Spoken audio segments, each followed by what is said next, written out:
That is absolutely correct and precisely what we have been discussing. It aligns perfectly with all the facts and figures presented.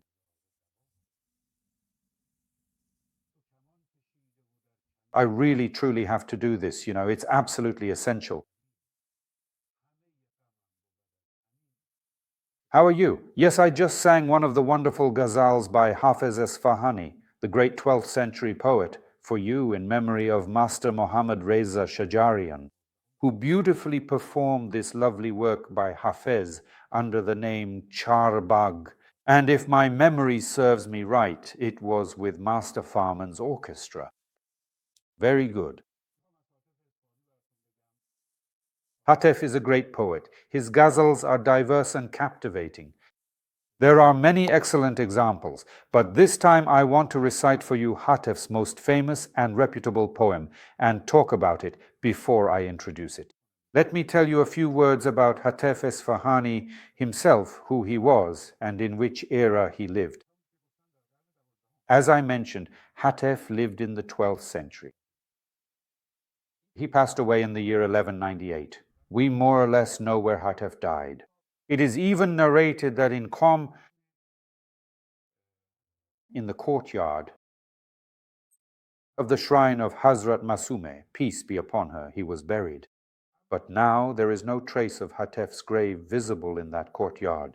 And it is one of the wonders of our history that someone as reputable as Hatef Esfahani would be buried in such a famous place. Yet in less than 2 centuries we can't find his grave. This too should be recorded in the name of our pure land. After all, he wasn't someone from 1,000 years ago. He wasn't even buried in an obscure place. In any case, Hatef Esfahani, as his name suggests, was from Esfahan, although it seems he was actually Azerbaijani. His family migrated to Esfahan during the Safavid era, and like most of our classical poets, he wasn't just a poet. They would study various sciences of their time, and many of them would reach mastery in several fields. For example, Hatef Esfahani was skilled in mathematics, philosophy, and medicine. Even these were among the fields he mastered. He also composed elegies for kings, as was very common in those early days. According to accounts, he lived in Esfahan until the end of his middle age, and in the year 1188 he migrated to Qom. Before arriving in Qom, he visited Sabahi Kashani, Sabahi Bidgoli Kashani. He stays there for a while and finds some intellectual affinities with him. Then he returns to Qom, and as I mentioned, he passes away in the year 1198, and we have no information about his burial place. Today, however, the Tarji band is one of the most widely used forms in Persian poetry, which, in fact, several ghazals, each with a specific number of verses and a set rhyme, are connected to each other by a recurring line. This is the line that is repeated among those ghazals. They have the meter and form of a ghazal and share the same meter. That recurring line is also in the same meter as the ghazals and essentially serves as the refrain that links them together. There are famous tarjibans in Persian literature, and perhaps the most well-known is the tarjiband of Hatef Esfahani and the famous tarjiband of Sa'di, in which the repeated line is called the refrain. It's the one that says, I will sit and be patient. I will continue with perseverance. At some point, I will recite Sa'di's tarjiband for you. I am otherwise enjoyable. But this is Hatef Asfani's preference, whose preference is so famous that there is only one and nothing else but him. There is no God but him. That's why it's so popular. This gave the impression that the entire telegraph was written in a mystical theme. Well, he was also a mystic. But the mysticism, whose eloquent language in fact has romantic appearances, love and intoxication, are the two main themes of our mystical literature. In fact, many believe that if mystical realms are to be expressed or matched with anything other than mysticism itself, one can express it either through love or through intoxication, since the realms of love and intoxication, which themselves are very close to each other, are close to mysticism. I have spoken about this matter extensively in other texts. That's why when we read Hafez's telegraph, we move back and forth between these topics. It is said that mystical subjects are also present in this telegraph. This telegraph has been so successful in our history that there are many verses from it that are ingrained in the collective memory. So when I read it, I definitely connect with it. My suggestion is that you read the telegraph at least once. Although it's a bit long and has several stanzas, it's so enjoyable that I recommend reading the whole thing at least once. Then, if you agree, we can discuss some points about certain parts together. So I won't give any explanations for now. While reading it, that special feeling and mood of reading the telegraph shouldn't be lost. And as you go through this poem, you'll definitely come across lines or verses that feel very familiar. Or you might realize I had memorized this, but didn't know it was from this poem, or that its poet is someone named Hafez Isfahani. This adventure begins from the very beginning, following the example of Hafez Isfahani, the great poet of the 12th century. All Hijri, O sacrifice both heart and soul, and O martyr, let this and both heart be sacrificed to you, because you are the beloved, the soul of the martyr, because you are the soul of the martyr. Releasing the heart from your hand is difficult. The path to your feet is easy. The path to your connection is full of harm. The pain of love is the incurable pain of my servant's soul and sweetheart. The palm, the eye on the judgment, and the ear on the commander. Your head is peace. Now your heart, now your head is war. Now your soul is burdened with the passion of love and the attraction of desire. Wherever I can find it, the end of the work is amazing, the desire to meet. I went to the monastery of the Mags. I killed them far away. I saw solitude, bright with the light of truth, not from the flames. Everywhere I saw a fire. Like a night I saw in the net of Moses the old things there, by kindling the fire, the old people of the Mags, all silver instruments and flowers, all sweet-tongued and tight-mouthed, the lute and harp and flute and tambourine and lute and muslin and basil. The moon-faced cupbearer, the minstrel with curly hair, the witty and cheerful magi and their sons, the high priest and the sage, all girded themselves to serve him. I, ashamed of my own faith, hid myself in a corner. The elder asked, "Who is this?" They said, "A restless and wandering lover." He said, "Give him a cup of pure wine, even if he is uninvited." At this gathering, the fire-worshipping cupbearer, with fire in hand, poured burning fire into the goblet. When I drank it, neither reason nor consciousness remained. Both disbelief and faith were consumed by it. I fell intoxicated, and in that drunkenness, in a language that cannot be described, I heard this utterance from all beings, even from the vein and the artery, that there is only one, and nothing else exists. Except him, the one and only, there is no God but he. If I am separated from you, my friend, I am nothing. Even if they cut me limb from limb with a sword, it would be a cheap price for me compared to 100 souls. And from your lips, even half a sugar-sweet smile is enough. O Father of advice, do not give counsel to my love, for this child will never become wise through advice. Those who give advice are not of this kind.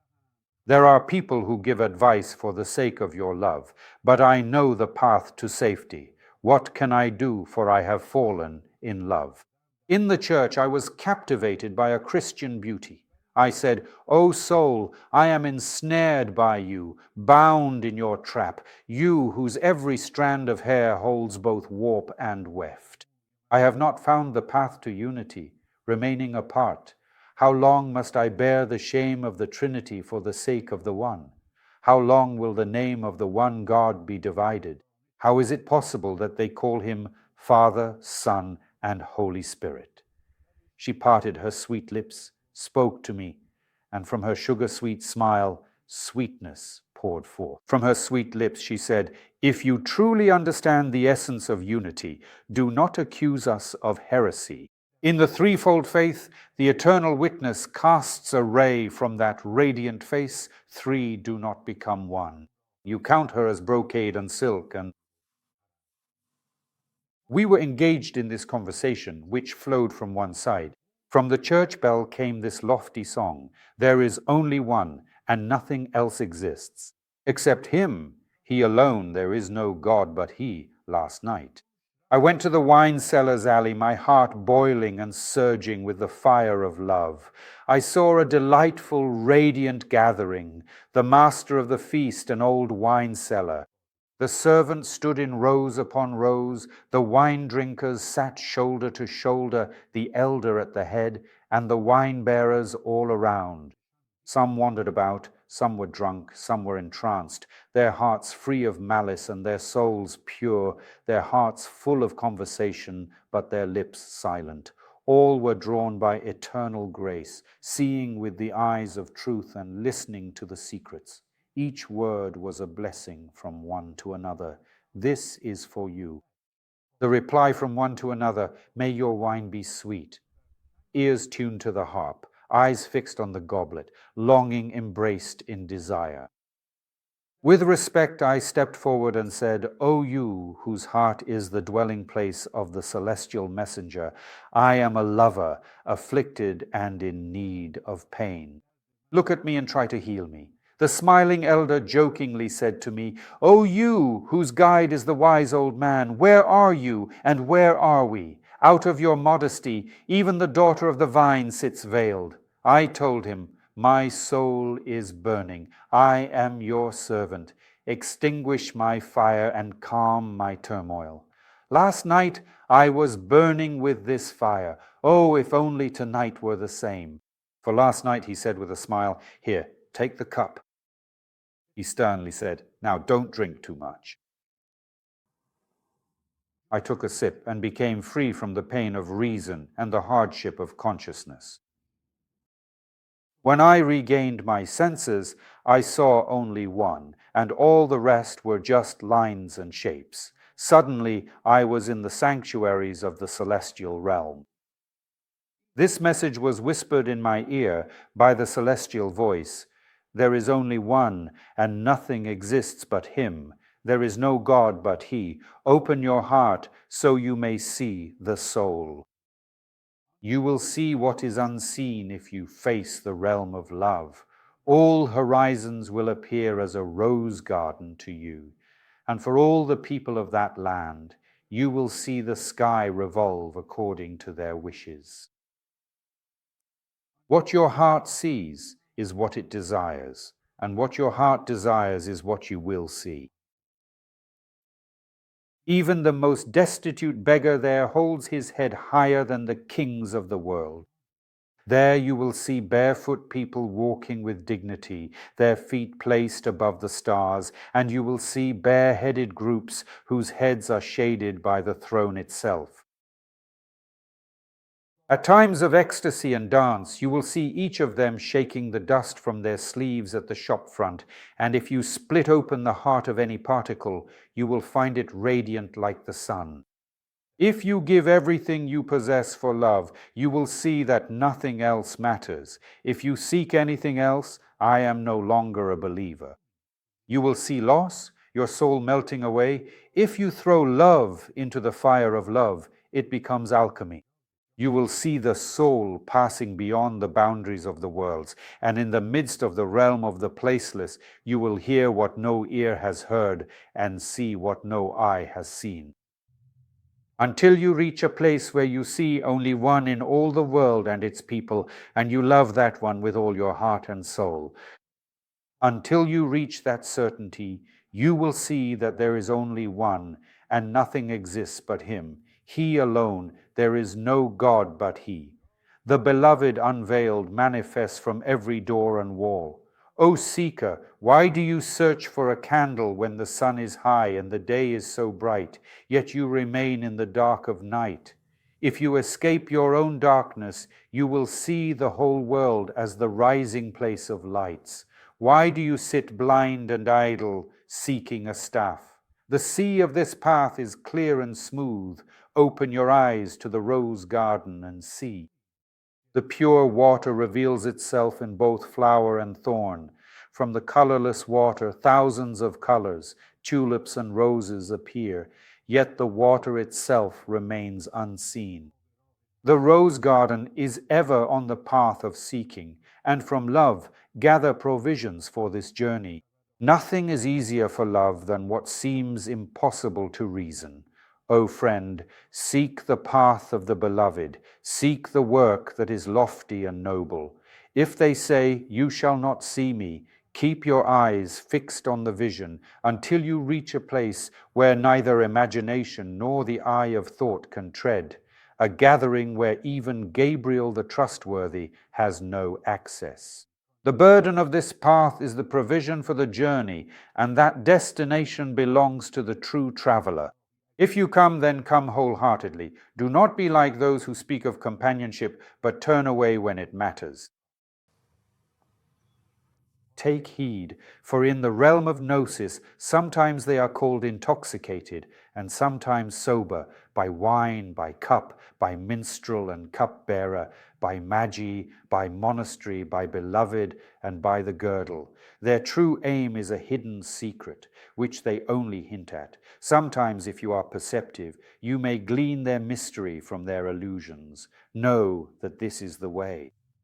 The essence of all secrets is but one, and there is nothing but Him. He alone, there is no God but He. Well, thank you for your attention. The poem was long, but of course it is a very beautiful poem. Here I have a brief explanation, not because you didn't understand its meaning. It's because of the nuances present in the poem that I would like to share with you so that, if possible, we can enjoy it together. Apart from the verses and lines that you surely found familiar while reading this beautiful mystical poem and reflected upon them. For example, the line, "So you see the heart of every particle illuminated by the sun," is almost proverbial now, and it comes from Hafez Isfahani's poetry. It has become widespread in our linguistic culture. There were two or three, actually precisely three, distinct references to the Quran. Yarghu bil ghuduwi wal asal, yarghu bil ashi wal ibkar. Well, this bil ghuduwi wal asal appears in Surah An-Nur, verse 36, where it says that in a house, morning and evening, he is, that is, they glorify the Almighty God. Yusabbihu lahu fiha bil ghuduwi wal asal. Ghuduw and asal mean morning and evening. Yarghu bil ashi wal ibkar. Again, ashi comes from asha, meaning night and day, night and morning. Ibkar refers to dawn, the very first moment of the morning, which again here points to the glorification throughout day and night. God is the one who says, Yarghu bil guduwi wa bil asa, meaning remember the beloved. Night and day, Yarghu bil ashi wa bil ibkar, which now describes the connection to God through God's signs. This too was an artistic method in classical poetry. When they referenced a hadith or a verse, it provided a spiritual foundation for the work, especially if it was mystical. And then there's the term lantarani, here which you have surely heard and are familiar with, in the meeting of Prophet Moses on Mount Sinai. When he spoke with God, he asked if he could truly see God the Almighty to behold. And Almighty God replied and said that you cannot see me directly. He said, He said, my Lord, show yourself to me so I may look at you. God replied, you will not see me, meaning you cannot see me. And then he said, look at that tree, and the rest of the story, which is that you can only see me indirectly. This answer, Lantarani, starts from there. In fact, this negative response has, to some extent, changed in the emotional and contextual history of the phrase. Lantarani means you cannot see me, helplessness. But now we refer to the answer Lantarani as an inappropriate or irrelevant response. Of course, over time, language undergoes changes that naturally give rise to new meanings. You saw that Hafez Isfahani described a spiritual gathering as a wine-drinking assembly. He described it in two parts, actually in two stanzas of this refrain, where the elder is seated surrounded by disciples, by young cupbearers, by people who are engaged in drinking wine and in fact obeying the elder. When the narrator of the poem arrives there, he introduces himself in order to attain a certain rank. The elder's advice is to drink wine. That is, they make him drink from the same wine that the group is drinking, the wine that brings about a state of intoxication and mystical ecstasy. And after drinking this wine, he attains a certain awareness. And now, what were the social conditions like, or what was the courtly atmosphere like? In any case, at the end of the poem, in the final stanza, Hatif also clarifies any ambiguities. Perhaps the religious figures or clergy at the court were strict. Hatif is afraid that all this talk of wine drinking and describing wine drinking, even though it observes the spiritual matter of the unity of being, existence, that the beloved reveals himself from every door and wall in the gathering, or at the very beginning of the poem, which is very familiar. In mysticism, it has been said he feels threatened that wine drinking promotes drinking wine. He cautiously explains at the poem's end Hatif's meaning of the cup of knowledge, sometimes called intoxication. Wine, cup, meaning cupbearer from the Magi and monastery, poet and sacred thread. They subtly imply a hidden meaning. This refers to the wine and magus I spoke of. Now, by the Magian elder who distributed wine, by those Magian youths, by that cupbearer, and so on, that's what I meant. These are hidden mystical secrets that he expresses through hints and allusions. This itself is a topic for critique and analysis. In works where we deal with signs and symbols, and Hatif, in fact, also offers an analysis of mystical literature.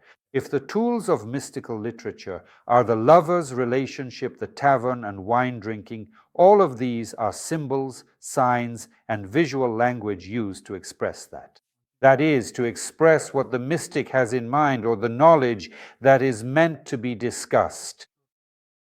I'll go through this verse by verse in more detail, and we can discuss it together. There's no need.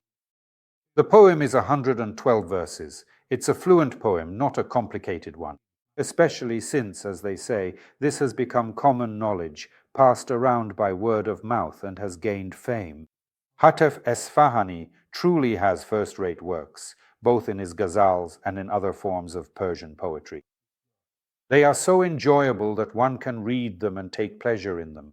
In the future, if circumstances allow, I will return to this after a while, so that we can also address other collections. Every day, I will revisit Hafez and his poetry, especially since his ghazals contain brilliant moments. We will read them together. This time I chose Hafez Isfahani's Tajiband, and I hope you enjoyed it.